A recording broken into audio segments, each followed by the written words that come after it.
Kepulangan dua atlet dayung peraih emas PON 20 Papua, Julianti dan Aulia Galib, disambut Bupati Konawe Utara, Ruksamin, di Bandara Halu Oleo, Kendari. Acara penyambutan dan pengalungan bunga dilakukan karena keduanya telah mengharumkan nama daerah di ajang PON. Pemerintah setempat juga akan memberikan bonus berupa uang pembinaan kepada kedua atlet dayung peraih emas ini. Pemberian bonus merupakan bentuk kepedulian pemerintah daerah atas capaian hasil yang diraih kedua atlet.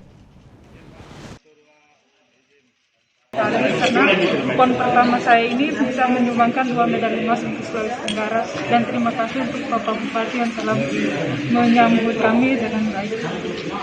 Pemerintah daerah sangat bangga punya anak-anak yang bisa berprestasi sampai pada tingkat nasional. Karena memang ini yang kita harapkan sesuai dengan visi misi Kabupaten Konawe Utara. Visi misi Kabupaten Konawe Utara, Konasara, untuk jilid 2 ini, Konawe Utara lebih sejahtera dan berdaya saing. Artinya apa? Lebih sejahtera, bahwa hari ini mereka berjuang. Mereka sudah kita bina selama ini. Mereka berjuang dan mendapatkan medali. Kita hargai itu, walaupun tidak seberapa, tetapi akan memberikan dampak bahkan kesejahteraan buat mereka atas uang yang kita bonus yang kita siapkan. Berdaya saingnya terbukti, mereka juara 1 untuk di negeri ini. Artinya apa?